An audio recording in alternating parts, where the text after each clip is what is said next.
ইমানের শুকরিয়া কেমনে আদায় করব? আল্লাহ পাক রব্বুল আলামিন কোরআনুল কারীমের মধ্যে জানায় দেয়, বান্দা তুমি যে দৌলতে ঈমান পেয়েছো এই ঈমানের শুকরিয়া তুমি তিন ভাবে আদায় করবা। আল্লাহ পাক রব্বুল আলামিন কোরআনুল কারীমের মধ্যে জানায় দেয়, ইয়া আইয়ুহাল্লাযীনা আমানুত্তাকুল্লাহ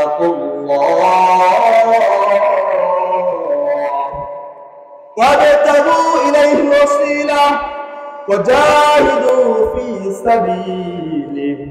আল্লাহ পাক রব্বুল আলামিন বলেন যে বান্দা তোমাকে ঈমান পেয়েছো, আমান পেয়েছো, ঈমানের শুকরিয়া আদায় করবে তিন কায়দায়। ইত্তাকুল্লাহ, আল্লাহকে ভয় করবে, তাকওয়া অর্জন করবে। দুই নম্বর ওয়াবতাগু ইলাইহিল ওয়াসিলা, ওসিলা তালাশ করবা, বিভিন্ন নেক আমল করবা, এই নেক আমলকে ওসিলা হিসেবে নেক আমল করবা। তিন নম্বর ওয়াজাহিদু ফি সাবিলি, জিহাদ করবা, আল্লাহর দ্বীনের জন্য শ্রম করবা, জিহাদ করবা। এই তিন কায়দা যদি তুমি শুকরিয়া আদায় করতে পারো, আল্লাহ তাআলা বলে লাআল্লাকুম তুফলিহুন। আল্লাহ পাক রব্বুল আলামিন বলেন, বান্দা তিন কায়দায় তুমি নিয়ামতের শুকরিয়া আদায় করবা, ঈমানের শুকরিয়া আদায় করবা। আমি আল্লাহ তাআলা বললাম লাআল্লাকুম তুফলিহুন, তুমি সফল কাম হয়ে যাও। বলেন সুবহানাল্লাহ। আরবি সাহিত্যের মধ্যে সর্বোৎকৃষ্ট উদার জন্য, সফলতা উদার জন্য তুফলিহুন ছাড়া অন্য কোনো শব্দ আর নাই। সবচেয়ে সফলতা চূড়ান্ত পর্যায়ে যেটা বোঝা যায় ওই শব্দটাই হলো তুফলিহুন, সফলতা জিন্দেগি। কেমন সফলতা? আল্লাহ তাআলা বলেন, আল্লা তাখাফু ওয়া লা তাহজানু। এই ইমানদার, তোমরা সফলতা করবা, সফলতা অর্জন করতে পারবা কেমন? তুমি দুনিয়া থেকে চলে যাবা, আল্লাহ তাখাফু, তোমার কোনো ভয় নাই, ওয়ালা তাহজানু, তোমার কোনো পেরেশান নাই। খৌফ আর হযন দুইটাই কিন্তু অর্থ ভয়, কিন্তু এর মধ্যে পার্থক্য আছে। আল্লাহ তাখাফু, তোমার কোনো ভয় নাই, অর্থাৎ সামনের জিন্দেগির জন্য তোমার কোনো ভয় নাই। যখন বান্দা সফলতার জিন্দেগি যাপন করবে, সফল হবে, কামিয়াব হবে, পূর্ণাঙ্গ ঈমান আর তাকওয়া নিয়ে কবরের মধ্যে যাবে, ওই বান্দার জন্য আল্লাহ তাখাফু, কোনো ভয় নাই। তারপরে বান্দা কবরে যাবে, কবরের মধ্যে কোনো ভয় নাই। বান্দা কুফরে করবে, কোনো ভয় নাই। বান্দা মুজাহিদের মধ্যে কোনো ভয় নাই। তার সাথে ফেরেশতারা জান্নাত পর্যন্ত থাকবে। বলুন সুবহানাল্লাহ। আল্লাহ তাখাফু ওয়া লা তাহজানু, কোনো পেরেশানি নাই, চিন্তিত হবে না। তার মানে তুমি দুনিয়া থেকে চলে যাচ্ছ, তোমার স্ত্রী আছে, কোনো ভয় নাই রে বান্দা। আমি আল্লাহ তাআলা নিজে জিম্মাদার হয়ে যাব। তোমার ছোট ছোট বাচ্চা সন্তান আছে, তোমার বাবা আছে, কোনো ভয় নেই বান্দা। ওয়া লা তাহজানু, কোনো পেরেশানি নাই। আমি আল্লাহ তাআলা তোমার ওই সন্তানের ফ্যামিলির অভিভাবক হয়ে যাব। সুবহানাল্লাহ। এই জন্য সফল কামিয়াব হইতে পারেন, সামনের জন্য ভয় নেই, পিছনের জন্য কোনো ভয় নেই। তাহলে এক নম্বর ঈমানের শুকরিয়া, ইত্তাকুল্লাহ, আল্লাহকে ভয় করো, তাকওয়া অর্জন করো। তাকওয়া কেমনে অর্জন করবা? আল্লাহ তাআলা কোরআনুল কারীমের মধ্যে একাধিক জায়গায় বান্দা কিভাবে মুত্তাকি হওয়া, তাকওয়া অর্জন করবা সেটা বর্ণনা দিয়েছেন। আল্লাহ পাক রব্বুল আলামিন কোরআনুল কারীমের মধ্যে বলেন, বান্দা তুমি তাকওয়া অর্জন কিভাবে করবা, মুত্তাকি কিভাবে হবা। আল্লাহ পাক রব্বুল আলামিন বলেন, ইয়া আইয়ুহাল্লাযীনা আমানুত্তাকুল্লাহ ওয়া কুলু কাওলান সাদীদা। আল্লাহ পাক রব্বুল আলামিন বলেন, বান্দা ইত্তাকুল্লাহ, আল্লাহকে ভয় করো, তাকওয়া অর্জন করো। আল্লাহকে কষ্ট করলে বান্দা কিভাবে তাকওয়া অর্জন করবে, মুত্তাকি কিভাবে হবো? আল্লাহ তাআলা বলে, ওয়া কুলু কাওলান সাদীদা। এ বান্দা সর্বদা সত্য কথা বলো, জবানের হেফাজত করো। তুমি জবানের হেফাজত করতে পারো বান্দা, তুমি মুত্তাকি হবা, তাকওয়াবান হয়ে যাবে। সুবহানাল্লাহ। আল্লাহ পাক রব্বুল আলামিন কোরআনুল কারীমের অন্য আয়াতের মধ্যে জানালেন, বান্দা ইয়া আইয়ুহাল্লাযীনা আমানুত্তাকুল্লাহ, ও বান্দা তুমি ইত্তাকুল্লাহ, আল্লাহকে ভয় করো, তাকওয়া অর্জন করো, মুত্তাকি হবে। আল্লাহকে কষ্ট করলে বান্দা মুত্তাকি কিভাবে হবে? আল্লাহ তাআলা বলে, মা'আস সাদিকিন, বান্দা বেশি বেশি নেককারদের সান্নিধ্য গ্রহণ করো। অর্থাৎ হাক্কানি আলে বাবার সাথে সম্পর্ক দাও, জামানের বড় বড় আল্লাহ বাবার সাথে সম্পর্ক দাও, একজন নয়। ওয়াকুনু মা'আস সাদিকিন, বহুবচন বলছেন, এক বচন করেন নাই। এই জন্য একজন নয়, একাধিক আলেমের সাথে সম্পর্ক করো। যদি সম্পর্ক ভালো করতে পারো তাহলে তোমার মধ্যে তাকওয়া চলে আসবে, তুমি মুত্তাকি হয়ে যাবে। কারণ যদি সম্পর্কটা খারাপ হয়ে যায় তাহলে আপনার আমার আমলগুলো খারাপ হয়ে যাবে, কিনা বলে? এই জন্য কবি বলেন সোহবতে সালেহ করা সালেহ গুনাহ, সোহবতে তালেহ করা তালেহ গুনাহ। এই জন্য কবি বলেন সৎ সঙ্গে সর্বনাশ, অসৎ সঙ্গে সর্বনাশ। আল্লাহকে বললাম আল্লাহ তাকওয়া গুলো অর্জন করব। আল্লাহ তাআলা কোরআনুল কারীমের অন্য আয়াতের মধ্যে বলেন ইয়া আইয়ুহাল্লাযীনা আমানু তাকুল্লাহ, ও ইমানদাররা তোমরা ইত্তাকুল্লাহ, আল্লাহকে ভয় করো, আল্লাহকে ভয় করো, তাকওয়া অর্জন করো, মুত্তাকি হয়ে যাও। আল্লাহ পাককে জিজ্ঞেস করলেন আল্লাহ মুত্তাকি কিভাবে হবে? আল্লাহ তাআলা আরেকটা সিস্টেম বলে দিলেন। আল্লাহ তাআলা বলেন ওয়াল তানজুরু নাফসুম মা কদ্দামাত লিগাদিন ওয়াত্তাকুল্লাহ। আল্লাহ পাক রব্বুল আলামিন বলে বান্দা মুত্তাকি হয়ে যাও, তাকওয়া অর্জন করো। কিভাবে তাকওয়া অর্জন করব? আল্লাহ পাক রব্বুল আলামিন বলেন ওয়াল তানজুরু নাফসুম মা কদ্দামাত লিগাদিন ওয়াত্তাকুল্লাহ। আল্লাহ পাক রব্বুল আলামিন বলে বান্দা মুত্তাকি হও, তাকওয়া অর্জন করে কিভাবে করবা? ওয়াল তানজুরু নজর করো নাফসুম মা কদ্দামাত লিগাদিন ওয়াত্তাকুল্লাহ। বান্দা সামনের জিন্দেগির জন্য তুমি কি প্রেরণ করলা, কি মুকাদ্দম করলা, কি পাঠিয়ে দিলা, সেই চিন্তা তুমি করো। ও মুসলমান ভাইরা আমার, আপনি আমি একদিন দুদিনের সফরে ঢাকা যাবো, এর জন্য টাকা পয়সা কাপড় যা লাগে সব ব্যবস্থা করলাম। ও ভাইরা আমার, পরকালের জিন্দেগিটা শুরু হতে শেষ নাই, এমন জিন্দেগির জন্য আমি কি পাঠিয়ে দিলাম? এর হিসাব করতে হবে, হিসাব করতে হবে। আমি জিন্দেগিতে এই দুনিয়ার জীবনে কতটুকু কবরের জন্য পাঠাইলাম, যে কবরের মধ্যে কোনো থাকার জায়গা নাই, যে কবরটা জানালা নাই, দরজা নাই, যে ঘরের মধ্যে বাতি নাই রে বান্দা, এই ঘরের জন্য তুমি কি চিন্তা করলা, কি প্রেরণ করলা? এই হিসাব যদি তুমি করতে পারো তাহলে আমি আল্লাহ তাআলা বললাম তুমি তাকওয়া, আল্লাহকে ভয় করে তুমি তাকওয়া অর্জন করছো। এবার আল্লাহ পাক রব্বুল আলামিন বলবেন ও ফেরেশতারা তোমরা সাক্ষী থাকো, ওই যে জামিয়া কারিমিয়া মাদ্রাসা মাহফিলের মধ্যে অন্তরের শীতের মধ্যে আমার যে বান্দাগুলো আমার জাহান্নাম না দেখিয়া, আমার জান্নাত না দেখিয়া আমার জান্নাত চাই, আমার জাহান্নাম না দেখিয়া আমার জাহান্নামের আগুন থেকে পানাহ চায়, ও ফেরেশতারা তোমরা সাক্ষী থাকো, তোমরা সাক্ষী থাকো, আমি ওই ঘরের সমস্ত মানুষকে মাফ করে জান্নাতের মেহমান হিসেবে কবুল করে নিলাম। ফেরেশতারা বলবে রব্বুল আলামিন ওই যে দেখতেছেন যে মজলিসের মধ্যে বসেছে এরা তো সবাই ওয়াজ শোনার জন্য আসে নাই, কেউ আসছে এমনিতে রাস্তা দিয়ে চলতেছে, হঠাৎ করে মন চাইছে একটু বসি দেখি, বক্তার দেখি সুর আছে কিনা, কেমন ওয়াজ করে কি কথা বলে তার ভালো করে নাই, ওই তো এমনি এমনি বসে গেছেন। আল্লাহ পাক রব্বুল আলামিন বলবেন ও ফেরেশতারা রে, আমার সে বান্দাটা তার নিয়ত সহি না হলে কি হবে? আমার যে বান্দাগুলো সহি নিয়ত করেছে ওই বান্দাগুলোর ওসিলায় আমি ওকেও মাফ করে দিলাম। সুবহানাল্লাহ। কারণ আল্লাহ পাক রব্বুল আলামিন বান্দাকে ওসিলায় ওসিলায় মাফ করবেন।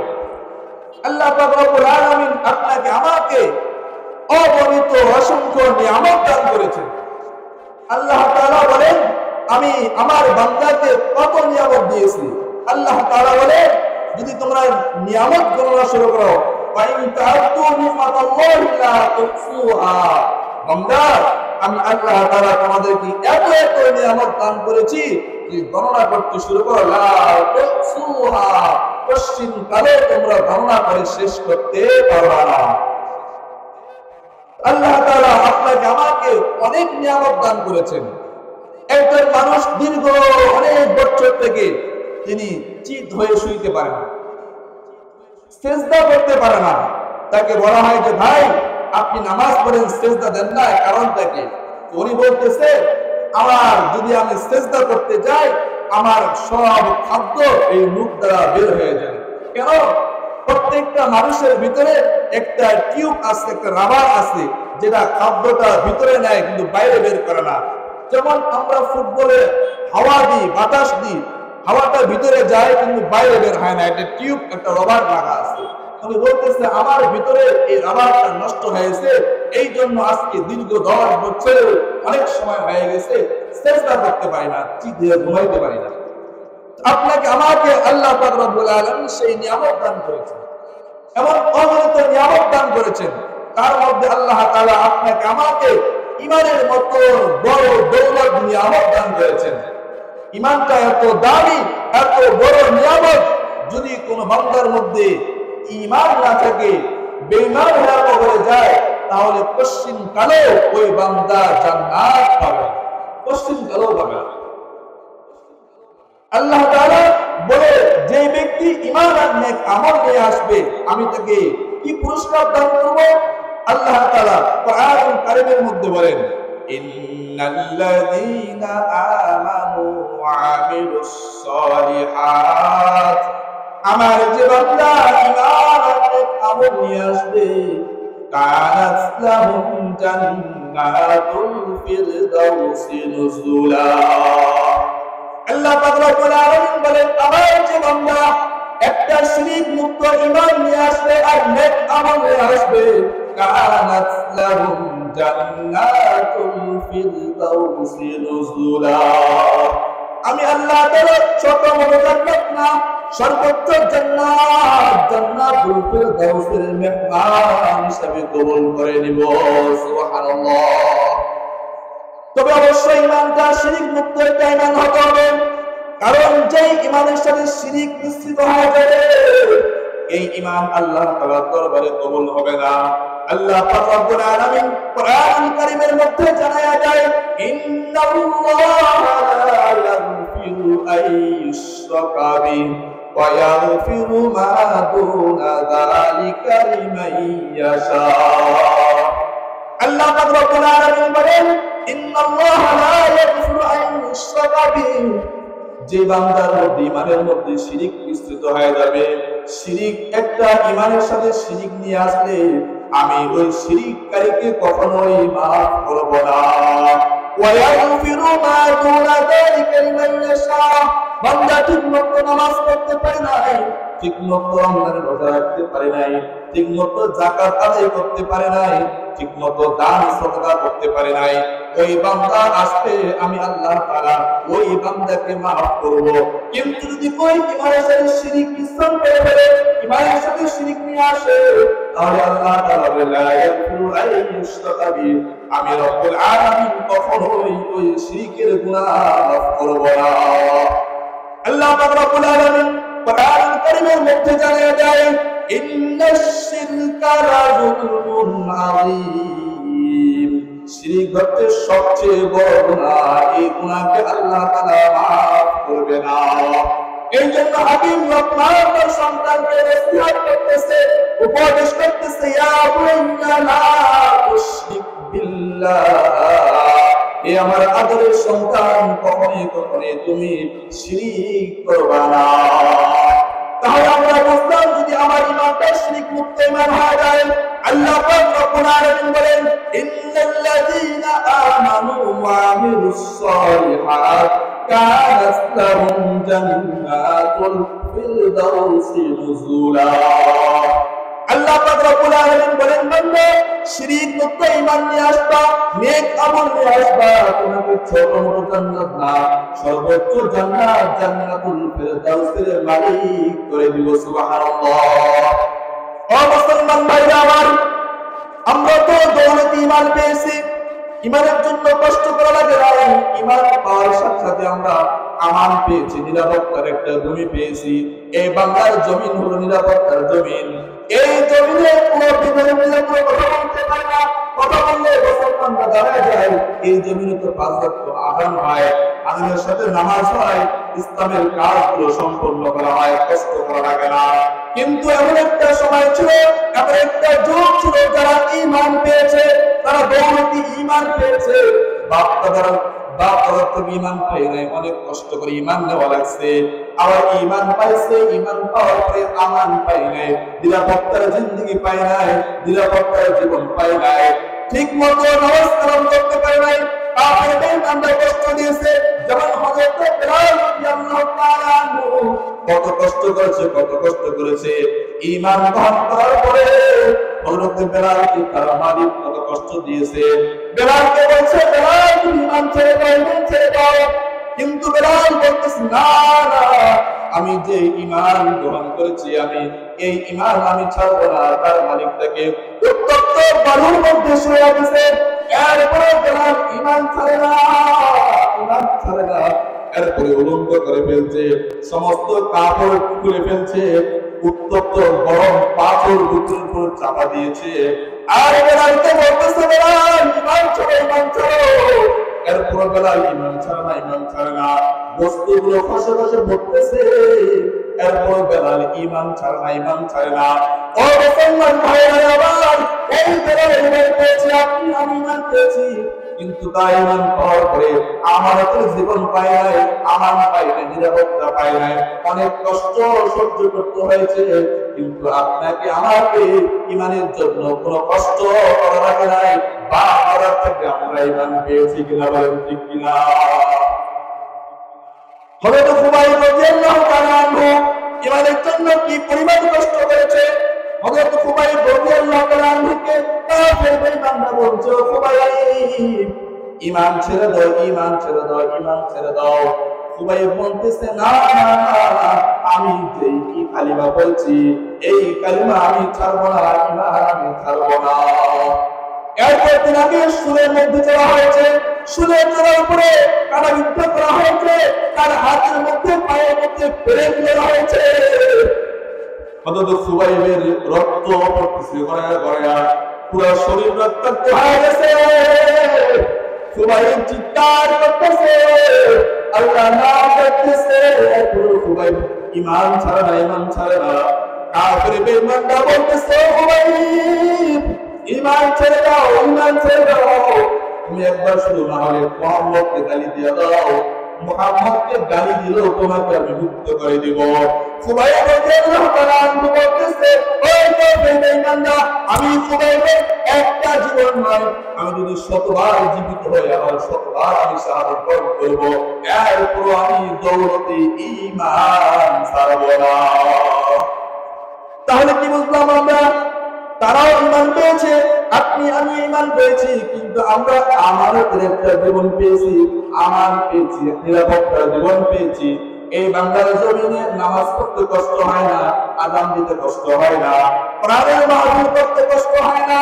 অর্থাৎ আপনি আমি ঈমানের সাথে সাথে আমানতের একটা জিন্দেগি পেয়েছি, আমান পেয়েছি, নিরাপত্তা পেয়েছি। এর জন্য আপনাকে আমাকে শুকরিয়া আদায় করা লাগবে কিনা বলেন? ঈমানের শুকরিয়া কেমনে আদায় করব? আল্লাহ পাক রব্বুল আলামিন কোরআনুল কারীমের মধ্যে জানায় দেন, বান্দা তুমি যে দৌলতে ঈমান পেয়েছো, এই ঈমানের শুকরিয়া তুমি 3 ভাবে আদায় করবা। আল্লাহ পাক রব্বুল আলামিন কোরআনুল কারীমের মধ্যে জানায় দেয়, ইয়া আইয়ুহাল্লাযীনা আমানু তাকুল্লাহ وابتغوا إليه الوسيلة وجاهدوا في سبيله। আল্লাহ রাব্বুল আলামিন বলেন, বান্দা তোমাকে ঈমান পেয়েছো, আমান পেয়েছো, ঈমানের শুকরিয়া আদায় করবে 3টা কাজ। তাকওয়া, আল্লাহকে ভয় করবে, তাকওয়া অর্জন করবে। 2 নম্বর, ওয়াবতাগু ইলাইহিল ওয়াসিলা, ওসিলা তালাশ করবা, বিভিন্ন নেক আমল করবা, এই নেক আমলকে ওসিলা হিসেবে নেক আমল করবা। 3 নম্বর, ওয়াজাহিদু ফি সাবিলি, জিহাদ করবা, আল্লাহর দ্বীনের জন্য সংগ্রাম করবা, জিহাদ করবা। এই 3 কাজ যদি তুমি শুকরিয়া আদায় করতে পারো, আল্লাহ তাআলা বলে লাআল্লাকুম তুফলিহুন। আল্লাহ রাব্বুল আলামিন বলেন, নিয়ামতের শুকর আদায় করবা, ইমানের শুকর আদায় করবা। আমি আল্লাহ তাআলা বললাম আল্লাকুম তুফলিহুন, তুমি সফল কাম হয়ে যাও। বলেন সুবহানাল্লাহ। আরবি সাহিত্যের মধ্যে সর্বোৎকৃষ্ট উদার জন্য, সফলতা উদার জন্য তুফলিহুন ছাড়া অন্য কোনো শব্দ আর নাই। শব্দের সফলতার চূড়ান্ত পর্যায়ে যেটা বোঝা যায়, ওই শব্দটাই হলো তুফলিহুন, সফলতার জিন্দেগি। কেমন সফলতা? আল্লাহ তাআলা বলেন আল্লা তাখাফু ওয়া লা তাহজানু। এই ইমানদার, তোমরা সফলতা করবা, সফলতা অর্জন করতে পারবা কেমন? তুমি দুনিয়া থেকে চলে যাবা, আল্লাহ তাখাফু, তোমার কোনো ভয় নাই, ওয়ালা তাহজানু, তোমার কোনো পেরেশান নাই। খৌফ আর হযন দুইটাই কিন্তু অর্থ ভয়, কিন্তু এর মধ্যে পার্থক্য আছে। আল্লাহ তাখাফু, তোমার কোনো ভয় নাই, অর্থাৎ সামনের জিন্দেগির জন্য তোমার কোনো ভয় নাই। যখন বান্দা সফলতার জিন্দেগি যাপন করবে, সফল হবে, কামিয়াব হবে, পূর্ণাঙ্গ ঈমান আর তাকওয়া নিয়ে কবরের মধ্যে যাবে, ওই বান্দার জন্য আল্লাহ তাখাফু, কোনো ভয় নাই, ভয় নাই। তারপরে বান্দা কবরের মধ্যে যাবে, কবরের মধ্যে কোনো ভয় নাই। বান্দা পুত্রে পুত্রে কোনো ভয় নাই, বান্দা মুজান্নাত কোনো ভয় নাই। তার সাথে ফেরেশতারা জান্নাত পর্যন্ত থাকবে। সুবহানাল্লাহ। আল্লাহ তাখাফু ওয়া লা তাহজানু, কোনো পেরেশানি নাই, চিন্তিত হবে না। তার মানে তুমি দুনিয়া থেকে চলে যাচ্ছ, তোমার স্ত্রী আছে, কোনো ভয় নাই রে বান্দা, আমি আল্লাহ তাআলা নিজে জিম্মাদার হয়ে যাব। তোমার ছোট ছোট বাচ্চা সন্তান আছে, তোমার বাবা আছে, কোনো ভয় নেই বান্দা, ওয়া লা তাহজানু, কোনো পেরেশানি নাই, আমি আল্লাহ তাআলা তোমার ওই সন্তানের ফ্যামিলির অভিভাবক হয়ে যাব। সুবহানাল্লাহ। এই জন্য সফল কামিয়াব হইতে পারেন, সামনের জন্য ভয় নেই, পিছনের জন্য কোনো ভয় নেই। তাহলে এক নম্বর ঈমানের শুকরিয়া, ইত্তাকুল্লাহ, আল্লাহকে ভয় করো, তাকওয়া অর্জন করো। তাকওয়া কেমনে অর্জন করবা? আল্লাহ তাআলা কোরআন কারীমের মধ্যে একাধিক জায়গায় বান্দা কিভাবে মুত্তাকি হওয়া, তাকওয়া অর্জন করবা সেটা বর্ণনা দিয়েছেন। আল্লাহ পাক রব্বুল আলামিন কোরআন কারীমের মধ্যে বলেন, বান্দা তুমি তাকওয়া অর্জন কিভাবে করবা, মুত্তাকি কিভাবে হবা।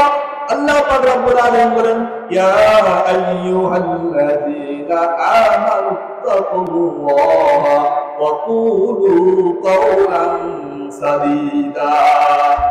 আল্লাহ পাক রব্বুল আলামিন বলেন, বান্দা তাকুল্লাহ, আল্লাহকে ভয় করো, তাকওয়া অর্জন করো। আল্লাহকে কষ্ট করো, বান্দা কিভাবে তাকওয়া অর্জন করবে, মুত্তাকি কিভাবে হবো? আল্লাহ তাআলা বলেন, ওয়া কুলু কাওলান সাদীদা। এ বান্দা সর্বদা সত্য কথা বলো, জবানের হেফাজত করো। জবানের হেফাজত করতে পারো বান্দা, তুমি মুত্তাকি হবা, তাকওয়াবান হয়ে যাবে। সুবহানাল্লাহ। আল্লাহ পাক রব্বুল আলামিন কোরআনুল কারীমের অন্য আয়াতের মধ্যে জানান দেন, বান্দা ইয়া আইয়ুহাল্লাযীনা আমানু তাকুল্লাহ, ও বান্দা তুমি তাকুল্লাহ, আল্লাহকে ভয় করো, তাকওয়া অর্জন করো, মুত্তাকি হও। আল্লাহকে কষ্ট করলাম, আল্লাহ মুত্তাকি কিভাবে হবো? আল্লাহ তাআলা বলে, ওয়া কুনু মা'আস-সাদিকিন, বান্দা বেশি বেশি নেককারদের সান্নিধ্য গ্রহণ করো। অর্থাৎ হক্কানি আলে বাবার সাথে সম্পর্ক দাও, জামানের বড় বড় আল্লাহ বাবার সাথে সম্পর্ক দাও, একজন নয়। ওয়া কুনু মা'আস-সাদিকিন, বহু বচন বলছেন, এক বচন বলেন নাই। এই জন্য একজন নয়, একাধিক আলেমের সাথে সম্পর্ক করো। যদি সম্পর্ক ভালো করতে পারো, তাহলে তোমার মধ্যে তাকওয়া চলে আসবে, তুমি মুত্তাকি হয়ে যাবে। কারণ যদি সম্পর্কটা খারাপ হয়ে যায়, তাহলে আপনার আমার আমলগুলো খারাপ হয়ে যাবে, কিনা বলে। এই জন্য কবি বলেন, সোহবতে সালেহ তারা সালেহ গুনাহ, সোহবতে তালেহ তারা তালেহ গুনাহ। এই জন্য কবি বলেন, সৎসঙ্গে স্বর্গবাস, অসৎসঙ্গে সর্বনাশ।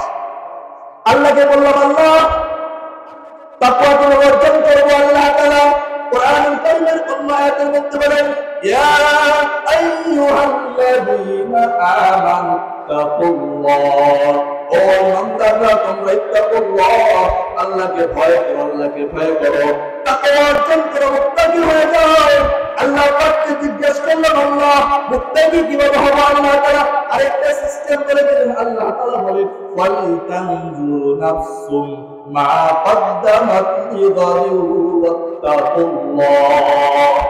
আল্লাহ পাক রব্বুল আলামিন বলে বান্দা মুত্তাকি হাটা তাকওয়া অর্জন করো। কিভাবে তাকওয়া অর্জন করব? আল্লাহ পাক রব্বুল আলামিন বলেন ওয়াল তানজুরু নাফসুম মা কদ্দামাত লিগাদিন ওয়াত্তাকুল্লাহ। আল্লাহ পাক রব্বুল আলামিন বলেন বান্দা মুত্তাকি হও, তাকওয়া অর্জন করে কিভাবে করবা? ওয়াল তানজুরু নজর করো নাফসুম মা কদ্দামাত লিগাদিন ওয়াত্তাকুল্লাহ। বান্দা সামনের জিন্দেগির জন্য তুমি কি প্রেরণ করলা, কি মুকাদ্দম করলা, কি পাঠিয়ে দিলা, সেই চিন্তা তুমি করো। ও মুসলমান ভাইরা আমার, আপনি আমি একদিন দুদিনের সফরে ঢাকা যাবো, এর জন্য টাকা পয়সা কাপড় যা লাগে সব ব্যবস্থা করলাম। ও ভাইরা আমার, পরকালে জিন্দেগিটা শুরু হতে শেষ নাই, এমন জিন্দেগির জন্য আমি কি পাঠিয়ে দিলাম। এর হিসাব করতে হবে, হিসাব করতে হবে। আমি জিন্দেগিতে এই দুনিয়ার জীবনে কতটুকু কবরের জন্য পাঠাইলাম, যে কবরের মধ্যে কোনো থাকার জায়গা নাই, যে কবরটা জানালার দরজা নাই, যে ঘরের মধ্যে বাতি নাই রে বান্দা, এই ঘরের জন্য তুমি কি চিন্তা করলা, কি প্রয়োগ করলা, এই হিসাব যদি তুমি করতে পারো, তাহলে আমি আল্লাহ তাআলা বললাম তুমি তাকওয়া, আল্লাহকে ভয় করে তুমি তাকওয়া অর্জন করছো। এ ভাইরা আমার, কবরটা এমন একটা জগৎ ভাই, এই কবরে যে একবার গেছে সেই বুঝছে। এই কবরের মধ্যে কোনো সাথী নাই, কোনো বন্ধু নাই। এই কবরের মধ্যে কোনো সাথী নাই, বন্ধু নাই। এই কবরের মধ্যে শুধু আমল ছাড়া অন্য কোনো কিছু আপনাকে চিনবে না। একজন সাহাবী কবরকে উদ্দেশ্য করে বলতেছিল, কবর জানো না আজকে তোমাকে কার তোমার মুখের মধ্যে টাকা রাখা হইতেছে? ওই কবর জানো আজকে রাহমাতুল লিল আলামিন বিশ্ব নবীর পরিত্যাক্ত পাক রাখা হইতেছে। ও কবর জানো জানো আজকে তোমাকে কার টাকা রাখা হচ্ছে? জানো জান্নাতের যুবকদের সন্তান হাসান হুসাইনের মাকে তোমার করতে রাখা হচ্ছে, হযরত আলী স্ত্রীকে তোমার করতে রাখা হইতেছে। ও কবর কবর কবর কবর বেয়াদবি করিবে না, কোন বেয়াদবি করবে না। এই কথা যখন বলতেছে কবর আল্লাহকে বলছে, আল্লাহ আমার জবানটা একটু খুলে দেন না, খুলে দেন না, আমি ওনার প্রশ্নের উত্তরগুলো একটু দিয়ে দিই। আল্লাহ তাআলা চাইলে ওই জমিতে কথা বলতে পারে কিনা, আল্লাহ তাআলা বিদেশে থেকে কথা বলেছেন কিনা, আল্লাহ তাআলা ইতিহাসের মধ্যে কুকুরকে দিয়ে কথা বলেছেন, বাচ্চা কথা বলছে। ওই হযরত ঈসা রূহুল্লাহ, তিনাকে যখন প্রশ্ন করা হয়, তার আম্মাকে যখন অবগত করা হয়, তিনার আম্মা বলতেন ফাশারাত ইলাই, আমাকে আমাকে ওই সন্তানকে জিজ্ঞেস করো, ওই দুধের বাচ্চাকে জিজ্ঞেস করো, আমি তো জাকাত নয়, জাকাত নয়। ওই যখন কওমের লোকরা বলতেছিল ক্বালু কাইফা নুকাল্লিমু মান কানা ফিল মাহদি সাবিয়্যা, কওমের লোকরা বলতেছিল এ ভাই তোমার কি মাথা খারাপ হয়েছে নাকি? কাইফা নুকাল্লিমু মান কানা ফিল মাহদি সাবিয়্যা, এই তো কয়েক ঘন্টার মাত্র বাচ্চা, এই বাচ্চাকে কথা বলতে পারে কিনা? কথা বলতে পারে নাকি? আবার বলেন তো আল্লাহ তাআলা চাইলে কথা বলতে পারে কিনা? আল্লাহ তাআলা কোরআনুল কারীমের মধ্যে বলেন ইন্নাল্লাহা আলা কুল্লি শাইইন কাদির। আল্লাহ তাআলা বলে আমি সব কিছুর ক্ষমতা রাখি, আমি আল্লাহ তাআলা চাইলে সব করতে পারি। এই জন্য কবি বলেন আদে কুদরত কুদারি বলছে গাহি আগুনি মুর্দারা তু জিন্দা কুনি জিন্দারা তু বেজাগুনি। যখন ওই সন্তানকে বলা হচ্ছে, বাচ্চা বলতেছে ক্বালা ইন্নী আবদুল্লাহ আতানিয়াল কিতাবা ওয়া জাআলানি নাবিয়্যা। ওরে বাচ্চা হযরত ঈসা রূহুল্লাহ বলতেছে আমি যারা সন্তান নয়, আমার মাও সন্তান নয়, ক্বালা ইন্নী আবদুল্লাহ, আমি আল্লাহর বান্দা, আতানিয়াল কিতাব, আমাকে কিতাব দেওয়া হয়েছে, ওয়া জাআলানি নাবিয়্যা, আমাকে নবী হিসেবে প্রেরণ করা হয়েছে। বলেন সুবহানাল্লাহ। তো মাটি বলতেছে আল্লাহকে, আল্লাহ আমার জবানটা একটু খুলে দেন, আমি ওই প্রশ্নের উত্তর দিব, জবাব দিব। মাটির জবান আল্লাহ তাআলা খুলে দিয়েছে। এবার মাটিটা কি বলতেছে, ও সাহাবীরে, আমি আমার একটা ঘর, আমার দুজুমা, আমি অন্ধকারের ঘর, আমার দুমন্দার, আমি একটা ভিতর ঘর, আমার দুধ, আমি পোকামাকড়ের ঘর। ও সাহাবী শুনো শুনো, আমার মধ্যে কে বিশ্বনবীর কন্যা, এই পরিচয় দিয়ে কাম হবে না। কে হাসান হুসেনের মা, এই পরিচয় দিয়ে হবে না। কে কত টাকার মালিক, কে কোটিপতি, কে মেম্বার, কে চেয়ারম্যান, কে প্রেসিডেন্ট, এই পরিচয় আমি কবরে মুক্তি দিয়ে লাভ হবে না। আমি কবরে দেখবো কার মধ্যে ইমানের নূর আছে। ইমানের নূর থাকলে আমি কবরটার সাথে ভালো ব্যবহার করব। আর যদি ইমানের নূর না থাকে, আমি কবরটাকে এমন করে চাপ মারব, এক পাশের আজর আরেক পাশে নিয়ে যাব। এই জন্য আল্লাহ পাক রব্বুল আলামিন বলেন, ইয়া আইয়ুহাল্লাযীনা আমানু তাকুল্লাহ, ও বান্দা ইত্তাকুল্লাহ, আল্লাহকে ভয় করো, তাকওয়া অর্জন করো, তাকওয়া অর্জন করো। আল্লাহকে বস্তা করলাম, আল্লাহ কিভাবে তাকওয়া অর্জন করব? আল্লাহ তাআলা বলেন, ওয়াল তানজুরু নাফসুম মা কদ্দামাত লিগাদিন ওয়াত্তাকুল্লাহ। এ বান্দা, পরকালের জন্য তুমি কি করেছো, কতটুকু কাজ আমল করেছো, এই হিসাব তুমি করে এটা দেখো, তাহলে তোমার মধ্যে তাকওয়া একটু মুক্তি হয়ে যাবে। তাহলে ইমানের শুকরিয়া আদায় করতে হবে, তাকওয়া অর্জন করতে হবে, আল্লাহকে ভয় করা লাগবে। আল্লাহ তাআলা কোরআন কারীমের অন্য আয়াতের মধ্যে বলেন, ইয়া আইয়ুহাল্লাযীনা আমানুত্তাকুল্লাহ, হে বান্দারা তোমরা ইত্তাকুল্লাহ, আল্লাহকে ভয় করো। কেমন ভয়? হাক্কুতুকাতিহি, ভয় করার মতো ভয় করো। ওয়ালা তামুতুন্না ইল্লা ওয়া আনতুম মুসলিমুন। এ বান্দা, খবরদার খবরদার, ওয়ালা তামুতুন্না ইল্লা ওয়া আনতুম মুসলিমুন, খবরদার খবরদার, মুসলমান না হয়ে কিন্তু কবরের মধ্যে আসিও না। তার মানে মুসলমান না হয়ে মানে অর্থাৎ তুমি যে দৌলতি ঈমান পেয়েছো, এই ঈমানের উপর তুমি অটল থাকবা, ইস্তেকামত থাকবা মৃত্যুর আগ পর্যন্ত। কোথাও শিরক করে ঈমান নষ্ট করিও না। ঈমান কিভাবে অর্জন করব? তাকওয়া কিভাবে অর্জন করব? আল্লাহ তাআলা কোরআন কারীমের অন্য আয়াতের মধ্যে বলেন, ইয়া আইয়ুহাল্লাযীনা আমানুসবিরু ওয়া সাবিরু ওয়ারাবিতু ওয়াত্তাকুল্লাহ। আল্লাহ পাক রব্বুল আলামিন বলেন, বান্দা আমানুসবিরু ওয়া সাবিরু, ইসবিরু, তুমি ধৈর্য ধারণ করো। যদি ধৈর্য ধারণ করতে পারো, ইত্তাকুল্লাহ, তুমি আল্লাহকে ভয় করো। ধৈর্য ধারণ করো মানে গুনাহের কাজ সামনে আসলে ধৈর্যের সহিত সহকারে তুমি গুনাহ থেকে বেঁচে থাকবা। অনেক গুনাহ তোমাকে হাত ছাড়িয়ে দিবে, গুনাহ তোমাকে ডাকবে, আমাকে চাও, আমাকে করো, আমাকে করো। কিন্তু বান্দা, যদি তুমি গুনাহ থেকে ধৈর্যের সহকারে গুনাহটা তুমি ক্যান্সেল করে দিবে, গুনাহটা না করে তুমি আল্লাহর দিকে ধৈর্য, আল্লাহ তাআলা বলেন, ইত্তাকুল্লাহ, তুমি আল্লাহকে ভয় করো। আর মানে তোমার মধ্যে তাকওয়া হয়ে গেছে, তুমি মুত্তাকি হিসেবে আল্লাহর দরবারে কবুল হয়ে যাবা।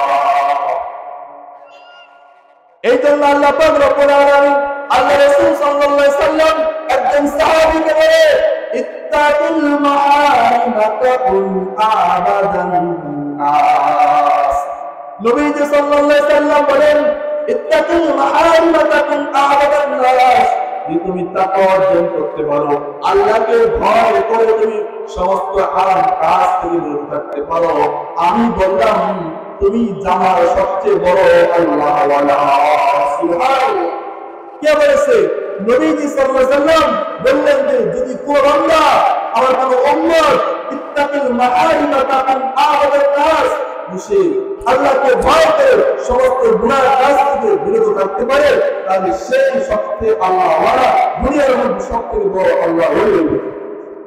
এই জন্য আল্লাহ রাসূল এখানে এই কথা বলেন নাই যে সবচেয়ে বেশি আমল করবে সেই আল্লাহ ওয়ালা, এই কথা বলেন নাই। নবীজি বলছেন যে গুনাহ থেকে নিজেকে বিরত রাখবে, সেই আল্লাহকে ভয় করে, সেই আল্লাহকে ভয় করে। এই জন্য আল্লাহ রাসূল সাল্লাল্লাহু আলাইহি ওয়াসাল্লাম একজন সাহাবীকে বললেন, ইত্তাকিল্লাহ হাইসুমা কুনতা। ও আমার সাহাবী, তুমি যেখানে থাকো না কেন আল্লাহকে ভয় করো। তাহলে আমি বলতেছিলাম আপনাকে আমাকে আল্লাহ পাক রব্বুল আলামিন যে ঈমান দিয়েছে, আমাল দিয়েছে, এর শুকরিয়া আদায় করতে হবে।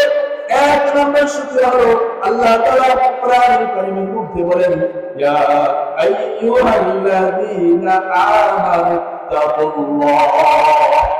আল্লাহ পাক রব্বুল আলামিনের বান্দা ইত্তাকুল্লাহ, আল্লাহকে ভয় করো, তাকওয়া অর্জন করো, মুত্তাকি হয়ে যাও। আল্লাহকে ভয় কিভাবে করব? আল্লাহ তাআলা বলেন, ইয়া আইয়ুহাল্লাযীনা আমানু তাকুল্লাহ ওয়া কুলু কাওলান সাদীদা। আল্লাহ পাক রব্বুল আলামিন বলেন, ইত্তাকুল্লাহ, আল্লাহকে ভয় করো, আল্লাহকে রেসপেক্ট করো। আল্লাহ আপনাকে ভয় করব, কিভাবে ভয় করব? তাকওয়া অর্জন কিভাবে হবে? আমি মুত্তাকি কিভাবে হব? আল্লাহ তাআলা বলেন, ওয়া কুলু কাওলান সাদীদা। এ বান্দা সদা সত্যের সত্য কথা বলো, জবানের হেফাজত করো। তুমি জবানের হেফাজত করতে পারো, আমি আল্লাহ তাআলা বললাম তুমি তাকওয়াবান, তুমি মুত্তাকি। বলেন সুবহানাল্লাহ। এজন্য নবী সাল্লাল্লাহু আলাইহি ওয়াসাল্লাম বলেন, قال رسول الله صلى الله عليه وسلم من يستل ما بين لحييه وما بين رجليه أزمن له الجنة। নবী সাল্লাল্লাহু আলাইহি ওয়াসাল্লাম বলেন, আমার উম্মতটা যে দুইটা জিনিস তুমি গ্যারান্টি দিতে পারো, তোমার জবান কিভাবে করতে পারো, কিন্তু আমরা কোনো গুনাহ না করো, আর তোমার লজ্জাস্থানকে হেফাজত করতে পারো, আমি নবী গ্যারান্টি দিলাম আসমাল্লাহুল জান্নাহ, আমি নবী জান্নাতে নেওয়ার গ্যারান্টি দিয়ে দিলাম। বলেন সুবহানাল্লাহ। তার মানে কি বুঝলাম? জবানের হেফাজত করতে হবে। জবানটা এমন একটা জিনিস, কেউ চাইলে কিন্তু জানা করতে পারে না, জানা করার জন্য সুযোগ করে বের হয়। কেউ চাইলে কিন্তু সুদ খাইতে পারে না, চাইলে ঘুষ খাইতে পারে না, কিন্তু মানে মন চাইলে জবান ধরে গুনাহ করতে পারে। একজন মন চাচ্ছে মিথ্যা কথা বলে ফেললো, একজন মন চাচ্ছে কারো গীবত করে ফেললো, ফেলে গেলা। এই জবানের এত দাম, এত দাম। একজন সাহাবী নবীর কাছে এসে বলেন, ইয়া রাসূলুল্লাহ, ইয়া হাবিবাল্লাহ, আমাকে এমন একটা আমলের কথা বলেন যে আমল করলে আমি মুক্তি পাবো, আযাব পাবো। নবী সাল্লাল্লাহু আলাইহি ওয়াসাল্লাম বলেন, আমসিক আলাইকা লিসানাক, তোমার জবানকে তুমি হেফাজত করো, তাহলে তুমি মুক্তি পাবা, আযাব পাবে। সুবহানাল্লাহ। এজন্য আল্লাহ তাআলা বললেন, এ বান্দা ওয়াকুলু কাওলান সাদীদা, তুমি সদা সত্য কথা বলো, সত্য কথা বললে তুমি মুত্তাকি হবা, তাকওয়া অর্জন করতে পারবা। আর যদি কেউ মুত্তাকি হয়ে যায়, তাকওয়া অর্জন করতে পারে, আল্লাহ তাআলা বলে, আল্লাহ তাখাফু ওয়া লা তাহজানু, তার কোনো ভয় নেই, কোনো চিন্তা নেই, কোনো টেনশন নাই। এই তাকওয়া অর্জন করে পূর্ণাঙ্গ ঈমানদার আর নেক আমল নিতে পারলে, শিরক মুক্ত একটা ঈমান নিতে পারলে, আল্লাহ তাআলা বলে, ইন্নাল্লাযীনা আমানু ওয়া আমিলুস সালিহাত, তুমি নেক আমল, ঈমান আর নেক আমল নিতে পারো, আনাস্তাহুম জান্নাতুল ফিরদাউস নুজুলা, আমি সর্বোচ্চ জান্নাত, জান্নাতুল ফিরদাউসের মালিক হয়ে যাব। সুবহানাল্লাহ। আল্লাহ পাক রব্বুল আলামিন আমাদের সবাইকে গুনাহমুক্ত একটা জিন্দেগি যাপন করে আল্লাহ জান্নাতে যাওয়ার মতো আমল করার তৌফিক দান করুন। আমিন। ওয়া আলাইনা ইল্লাল বালাগ। আসসালামু আলাইকুম ওয়া রাহমাতুল্লাহি ওয়া বারাকাতুহু। মাশাআল্লাহ, জাযাকাল্লাহ। আলহামদুলিল্লাহ। এই পর্যায়ে